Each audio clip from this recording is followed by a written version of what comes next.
Okay, students, so let us look at this question. In a parallelogram PQRS, QR is extended till point X and P are joined at it intersects SR and QS at Y and Z respectively. If PZ is 12, ZY is 8, we have to find the length of the line segment PX. तो काम करते हैं, पहले parallelogram बना लेते हैं students. So let's assume this is the parallelogram PQRS. So let's take this point to be P, this to be Q, this to be R, and this to be S. It is given that QR is extended till point X. तो इसको point X मान लिया students. कह रहे point X and P are joined and it intersects SR at Y. तो ये Y हो जाएगा. It also intersects QS. तो QS को भी ज्वाइन कर लेते हैं. QS को इंटरसेक्ट किया उसने पॉइंट Z पे. So this is Z. Now students, PZ is given 12, ZY is 8, and we are looking for the length of the line segment PX. हमें PX निकालना है.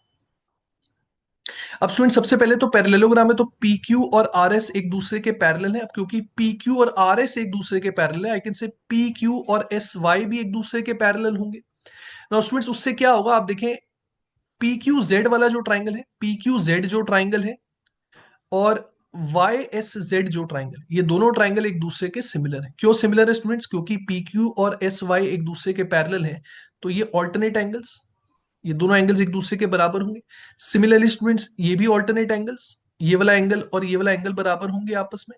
एंड स्टूडेंट्स जो एंगल बच गया वो भी बराबर होगा ही होगा, angle Z, vertically opposite angles. आप सबको पता ही होगा स्टूडेंट्स, अगर दो ट्राइंगल्स एक दूसरे के सिमिलर है उससे क्या होगा, कोरस्पॉन्डिंग साइड्स का रेशियो सेम होगा. अभी कोरस्पॉन्डिंग साइड्स के रेशियो का मतलब क्या है? इक्वल एंगल के जो सामने वाली साइड्स है उनका रेशियो हमेशा सेम रहेगा. तो अब आप देखें, अगर मैं बड़े वाले ट्राइंगल में एंगल क्यू के सामने वाली साइड देखूं, बड़े वाले ट्राइंगल में एंगल क्यू के सामने वाली जो साइड है दैट इज 12, एंगल क्यू के बराबर जो एंगल है दैट इज एंगल एक्स. छोटे वाले ट्राइंगल में आप देखें एंगल एस के सामने जो साइड है दैट इज 8. तो 12/8 स्टूडेंट्स, ये हो गया कोरस्पॉन्डिंग साइड्स का रेशियो. कहने से this will be equal to, बड़े वाले ट्राइंगल में आप देखें, बड़े वाले ट्राइंगल में एंगल जेड के सामने, बड़े वाले ट्राइंगल में एंगल जेड के सामने पी क्यू आ रहा है, और छोटे वाले ट्राइंगल में स्टूडेंट्स एंगल जेड के सामने आ रहा है एस वाई. तो पी क्यू और एस वाई ये भी कोरस्पॉन्डिंग साइड्स का रेशियो है, and it is equal to 12/8 which is 3/2. That means अगर मैं आपसे कहूं कि पी क्यू की लेंथ 3 टाइम्स ए है, that means students S Y की लेंथ विल बी 2 टाइम्स ए.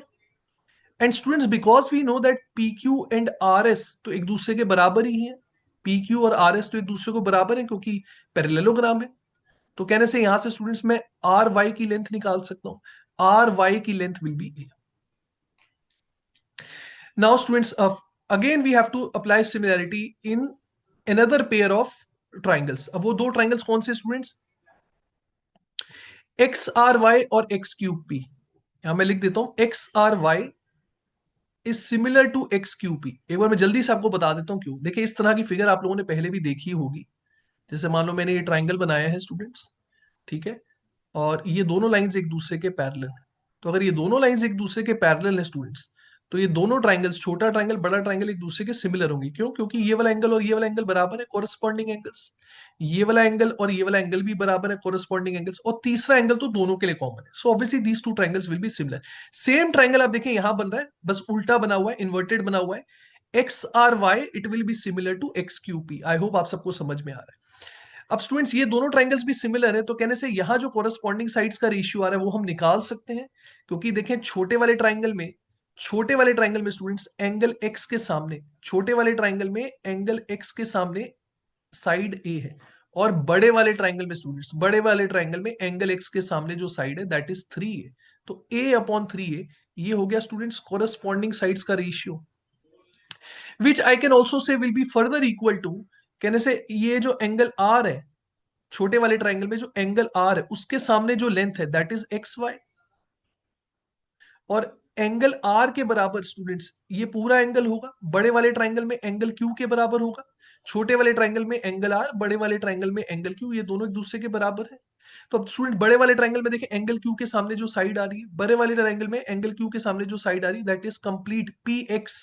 तो एक्स वाई और पी एक्स स्टूडेंट्स ये भी कॉरेस्पॉन्डिंग साइड्स का रेशियो ही है, which is equal to A upon three है, आई कैन से विच इज इक्वल टू 1/3।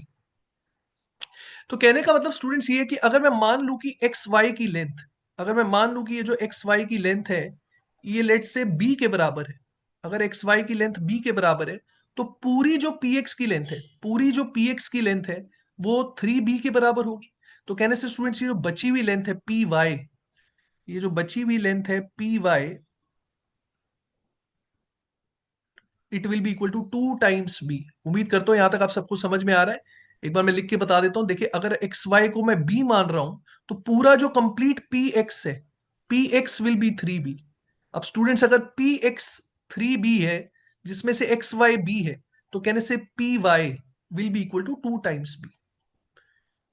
अब students mind you P Y की वैल्यू हमें पता है, पी वाई अपने आप में है 12 + 8 that is 20। So students if P Y is 20 मतलब twice of B is 20, I can say B will be equal to 10। And students if B is equal to 10 we are looking for P X, P X की जो length है वो 3 times B के बराबर है, P X की जो length है that is 3 times B. So answer will be 3 × 10, 30 will be the correct answer. So it's a tough question, दो बारी सिमिलैरिटी अप्लाई करनी पड़ रही है, राइट। मुश्किल था ये क्वेश्चन पर बहुत ही अच्छा क्वेश्चन है, सीखने को बहुत कुछ है इसमें। उम्मीद करता हूं आप सबको ये समझ में आया होगा, right. Option C 30 is the correct answer.